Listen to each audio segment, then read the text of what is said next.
ಆರೋಗ್ಯ ಸಚಿವರಿಗೆ ಬೇಗ ಇಲ್ಲ ಇಲ್ಲ ಆರೋಗ್ಯ ಮಂತ್ರಿಗಳಿಗೆ ಸಣ್ಣದಾಗಿ ಮುಗಿಸಿ.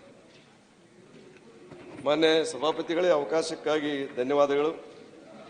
ಆಡಳಿತ ಪಕ್ಷದವರು 223ರ ಚುನಾವಣೆ ಪ್ರಣಾಳಿಕೆಯಲ್ಲಿ ಭರವಸೆ ನೀಡಿದಂತೆ ರಾಷ್ಟ್ರೀಯ ಆರೋಗ್ಯ ಅಭಿಯಾನ ಯೋಜನೆಯಡಿ ಕಳೆದ 19 ವರ್ಷಗಳಿಂದ ಗುತ್ತಿಗೆ ಆಧಾರದ ಮೇಲೆ ಸೇವೆ ಸಲ್ಲಿಸುತ್ತಿರುವ ಲ್ಯಾಬ್ ಟೆಕ್ನಿಷಿಯನ್, ಸ್ಟಾಫ್ ನರ್ಸ್ ಹಾಗೂ ಆಯುಷ್ ವೈದ್ಯರುಗಳನ್ನು ಕಾಯಂಗೊಳಿಸುವ ಬಗ್ಗೆ ಸಚಿವರು, ಆರೋಗ್ಯ ಸಚಿವರು ದಿಶಜ ಬಿಡಪ್ಪ, ಅಲ್ಲಿ ಉತ್ತರ ಹೇಳ್ಬೇಕು ಅವರು.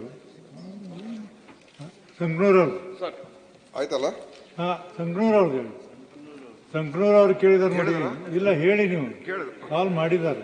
ಮಾನ್ಯ ಸಭಾಪತಿಗಳೇ, ಮಾನ್ಯ ಸಂಕನೂರವರು ಈ ಏನು ರಾಷ್ಟ್ರೀಯ ಅಭಿಯಾನ, ಆರೋಗ್ಯ ಅಭಿಯಾನ ಏನಿದೆ ಅದರ ಅಡಿಯಲ್ಲಿ ಏನು ಗುತ್ತಿಗೆ ನೌಕರರನ್ನ ನಾವು ತಗೊಳ್ತೀವಿ, ಅವರನ್ನು ಪರ್ಮನೆಂಟ್ ಮಾಡ್ತಕ್ಕಂಥದ್ದಕ್ಕೆ ನೀವು ಕ್ರಮ ತಗೊಳ್ಬೇಕು ಅಂತ ಅವ್ರು ಹೇಳಿದ್ದಾರೆ. ಆದರೆ ಇದು ನಾನು ಯಾಕಂದರೆ ಇದರಲ್ಲಿ ಎಂಪ್ಲಾಯೀಸು ಭಾಳ ಜನ ಇದ್ದಾರೆ ಮತ್ತು ಉತ್ತರ ಕೂಡ ಕೊಟ್ಟಿದ್ದೇನೆ. ಈ ಗುತ್ತಿಗೆದಾರರನ್ನು ಈ ಗುತ್ತಿಗೆ ನೌಕರರನ್ನು ಕಾಯಮಾತಿ ಮಾಡ್ತಕ್ಕಂಥದ್ದು ಅದು ಒಂದು ಸರ್ಕಾರ ತೀರ್ಮಾನ ಆಗಬೇಕಾಗ್ತದೆ. ಇದು ನಮ್ಮ ಇಲಾಖೆ ಮಾತ್ರ ಅಲ್ಲ, ಎಲ್ಲ ಇಲಾಖೆಗಳಲ್ಲೂ ಕೂಡ ಇದು ಒಂದು ಇಲಾಖೆಯಲ್ಲಿ ಮಾಡಿದ್ರೆ ಎಲ್ಲ ಇಲಾಖೆಯಲ್ಲೂ ಕೂಡ ಮಾಡುವ ಪರಿಸ್ಥಿತಿ ಬರ್ತದೆ.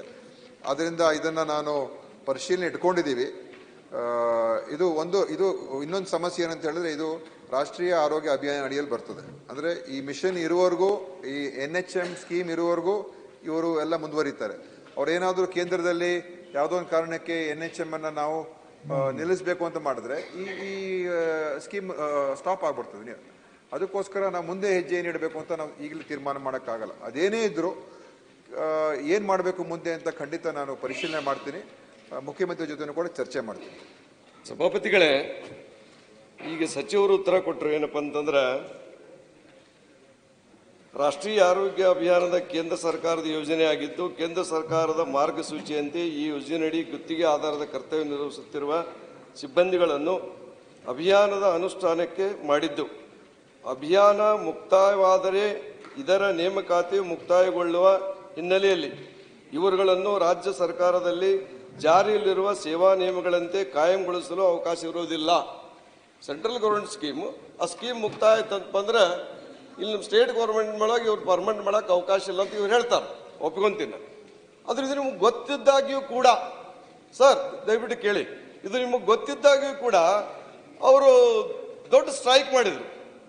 ಸರ್, ಸ್ಟ್ರೈಕ್ ಮಾಡಿದಂಥ ಸಂದರ್ಭದೊಳಗೆ ತಾವು ಮತ್ತು ಉಪಮುಖ್ಯಮಂತ್ರಿಗಳು ನೀವು ಇರುವರು ಹೋಗಿ ನಿಮ್ಮನ್ನು ಕಾಯಂ ಮಾಡೋದು ನಮ್ಮ ಜವಾಬ್ದಾರಿ, ನಮ್ಮ ಸರ್ಕಾರ ಬಂದರೆ ನಾವು ಮಾಡ್ತೀವಿ ಅಂತ ತಿಳ್ಕೊಂಡು, ಸರ್ ನೀವು ಮಾತಾಡಿ ಸರ್, ನಮ್ಮ ಕಡೆ ವಿಡಿಯೋ ಅದ, ಇಬ್ಬರು ಮಾತಾಡಿದ್ದು, ಇದನ್ನೆಲ್ಲ ವಿಡಿಯೋವನ್ನ ಅವರೆಲ್ಲ ಇಟ್ಕೊಂಡಿದ್ದಾರೆ ಸರ್. ನೀವು ಕಾಯಂ ಮಾಡ್ತೀರ ಅಂತ ಕೂಡ ಅವ್ರ ವಿಶ್ವಾಸ ಅದ, ನಿಮ್ಮ ಫೋಟೋ ಹಾಕಿ ಪೂಜೆ ಮಾಡ್ತಾರೆ ಅವರು. ನೀವು ಅವಾಗೊಂದು ಹೇಳೋದು ಈಗೊಂದು ಹೇಳೋದು, ಈ ರೀತಿ ದ್ವಂದ್ವ ನೀತಿ ಯಾಕೆ ಸರ್? ಅವ್ರಿಗೆ ಮೋಸ ಮಾಡಿದಂಗೆ ಆಗುದಲ್ವಾ? ಅಲ್ಲಿ ಹೋಗಿ ಏನು ಮಾತಾಡ್ರಿ ಸರ್? ನೀವು ಪ್ರಣಾಳಿಕೆ ಒಳಗೆ ಹಾಕ್ತೀವಿ, ನಮ್ಮ ಸರ್ಕಾರ ಬಂದ್ರೆ ನಾವು ಖಂಡಿತವಾಗಿ ನಾವು ಮಾಡ್ತೀವಿ ಅಂತ ಕೂಡ ಭರವಸೆ ಕೊಟ್ಕೊಂಡಿರಿ. ಮತ್ತೆ ನೀವು ಮಾತಂಗೆ ನಡ್ಕೊಳ್ಳಿಲ್ಲಪ್ಪ ಅಂದ್ರೆ ವಚನ ಭ್ರಷ್ಟರಾಗ್ತೀರಿ. ಗೊತ್ತಿದ್ದು ಯಾಕೆ ನೀವು ಪ್ರಾಮಿಸ್ ಮಾಡಿದಿರಿ ಸರ್? ಪ್ರಾಮಿಸ್ ಕೊಟ್ಟು ಸರ್, ನಿಮ್ಮ ಬಗ್ಗೆ ಅವರು ಹೋದ, ದಯವಿಟ್ಟು ನಿಮ್ಮ ಬಗ್ಗೆ ಅವ್ರು ವಿಶ್ವಾಸ ಇಟ್ಕೊಂಡು ನಿಮಗೆ ಓಟ್ ಹಾಕ್ಯಾರ, ನೀವು ಅಧಿಕಾರಕ್ಕೆ ಬಂದಿರಿ. ಅಧಿಕಾರಕ್ಕೆ ಬಂದು ಕುಂತ ಮಾಡಕ್ಕಾಗುದಿಲ್ಲ ಅಂದ್ರೆ ಹಂಗೆ. ಮಾನ್ಯ ಸಭಾಪತಿಗಳೇ, ಈಗ ಈ ತರದ ಮಾನ್ಯ ಸಭಾಪತಿಗಳೇ, ಇತ್ತೀಚೆಗೆ ಈ ರೀತಿ ಯಾರೂ ಕೆಲಸಕ್ಕೆ ತೆಗೆದುಕೊಂಡಿದ್ದೀರೋ, ಕರ್ನಾಟಕ ರಾಜ್ಯಾದ್ಯಂತ ಸಾವಿರಗಟ್ಟಲೆ ಜನರು ಕಳೆದ ವಾರನೇ ಬಂದು ಫ್ರೀಡಂ ಪಾರ್ಕಲ್ಲಿ ಸ್ಟ್ರೈಕ್ ಮಾಡ್ತಿದ್ರು. ನಾವು ಹೋಗಿದ್ದಾಗ ಅವ್ರು ಹೇಳಿದ್ರು, ಸ್ಲೋಗನ್ ಹಾಕ್ತಿದ್ರು ಅವರು. ನಮಗೆ ಎಷ್ಟೊಂದು ಇದಾಗ್ತಿತ್ತು ಅಂದರೆ, ಮೇಲೆ ಬಿಳಿ ಬಟ್ಟೆ ಒಳಗೆ ಅರೆ ಹೊಟ್ಟೆ ಅಂತ.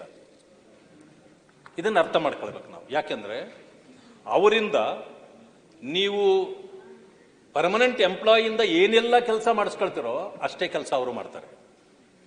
ಆದರೆ ಅಷ್ಟು ಸಂಬಳ ಅವ್ರಿಗೆ ಸಿಗೋದಿಲ್ಲ. ಈಗ ನೀವು ತಗೊಂಡ ದಿವಸದಿಂದ ಈಗಾಗಲೇ ಅವ್ರಿಗೆ ಕೆಲವರೆಲ್ಲ ವಯಸ್ಸೇ ಆಗ್ತಾ ಬಂದ್ಬಿಟ್ಟಿತ್ತು, ಮುಗೀತಾ ಬಂದಿದೆ. ಯಾವಾಗ ಭಾರತೀಯ ಜನತಾ ಪಕ್ಷದ ಸರ್ಕಾರ ಇತ್ತೋ ಇಲ್ಲಿ, ಆ ಸಂದರ್ಭದಲ್ಲಿ ಅದೇ ರೀತಿಯಲ್ಲಿ ಅವರು ಸ್ಟ್ರೈಕ್ ಮಾಡಿದ್ರು ಕುಳಿತು. ಆಗ ತಾವೆಲ್ಲರೂ ಹೋಗಿ ಆಶ್ವಾಸನೆ ಕೊಟ್ಟಿದ್ದೀರಿ, ಇನ್ನೇನು ನಮ್ಮ ಸರ್ಕಾರ ಬಂದೇ ಬಿಡ್ತದೆ, ಆವತ್ತು ನೀವೇನು ಚಿಂತೆ ಮಾಡಬೇಕಾಗಿಲ್ಲ, ನಾವು ಪರ್ಮನೆಂಟ್ ಮಾಡ್ತೇವೆ ಅಂತ ನೀವು ಆಶ್ವಾಸನೆ ಕೊಟ್ಟಿದ್ದೀರಿ. ಈಗಲೂ ಕೂಡ ಅದು ದಾಖಲೆ ಇದೆ, ಮತ್ತೆ ನೀವು ಮಾತಾಡಿರ್ತಕ್ಕಂಥ ಮಾತುಗಳ ವಿಡಿಯೋ ಇದೆ. ಈಗಿದ್ದಾಗಲೂ ಕೂಡ ಈಗ ಅವರು ಬಂದು ಕುಳಿತುಕೊಂಡಾಗ ನೀವು ಅವರನ್ನು ಕೇರೆ ಮಾಡೋದಿಲ್ಲ, ಅವರು ನೋಡೋದಿಲ್ಲ. ಹೆಚ್ಚು ಅದರಲ್ಲಿ ಇರ್ತಕ್ಕಂಥವ್ರು ಹೆಣ್ಮಕ್ಳು ಸಣ್ಣ ಸಣ್ಣ ಪುಟ್ಟ ಕಂದಗಳನ್ನು ತೆಗೆದುಕೊಂಡು ಬಂದು ವಾರಗಟ್ಟಲೆ ಇಲ್ಲಿ ಬೀದಿಯಲ್ಲಿ ಕುಳಿತಿದ್ರು. ನಾವು ಹೋಗಿ ಕೂಡ ಮಾತಾಡಿ ಬಂದಿದ್ವಿ. ನಾವು ಹೋಗಿದ್ವಿ, ತಾವು ಹೋದ ಹಾಗೆ ನಾವು ಹೋಗಿದ್ವಿ. ಹೋಗಿ ನಾವೇನು ಹೇಳಿದ್ವಿ, ಸರ್ಕಾರದ ಗಮನಕ್ಕೆ ತರ್ತೇವೆ, ಏನು ಪರಿಹಾರ ಕೊಡಿಸ್ಲಿಕ್ಕಾಗುತ್ತೋ ಅದನ್ನು ಮಾಡ್ತೀವಿ ಅಂತ ಹೇಳಿ ಬಂದಿದ್ದೀವಿ. ನಾವು ಸಮಯ ಗೆಲ್ಲುವ ಕೆಲಸ ಅಥವಾ ನಾವು ಮಾಡೇ ಮಾಡ್ತೇವೆ ಅಂತಕ್ಕಂಥ ಆಶ್ವಾಸನೆ ಕೊಡಕ್ ಬರಲ್ಲ. ಯಾಕಂದ್ರೆ ತಾವೇ ಹೇಳಿದ್ರಿ ಇಟ್ ಇಸ್ ಎ ಸ್ಕೀಮ್. ಆ ಸ್ಕೀಮ್ ಏನಾದರೂ ಹೊರಟೋದ್ಮೇಲೆ ಅವರನ್ನು ನಾವು ಸಹಜವಾಗಿ ತೆಗಿಬೇಕಾಗತ್ತೆ. ಆದ್ರಿಂದ ಆಶ್ವಾಸನೆ ಕೊಡಕ್ಕಾಗೋದಿಲ್ಲ. ಈಗ ಹೇಳ್ತೀರಿ ಈ ಮಾತು, ಅವತ್ತ್ಯಾಕೆ ತಮಗೆ ಗಮನಕ್ಕೆ ಬರಲಿಲ್ಲ?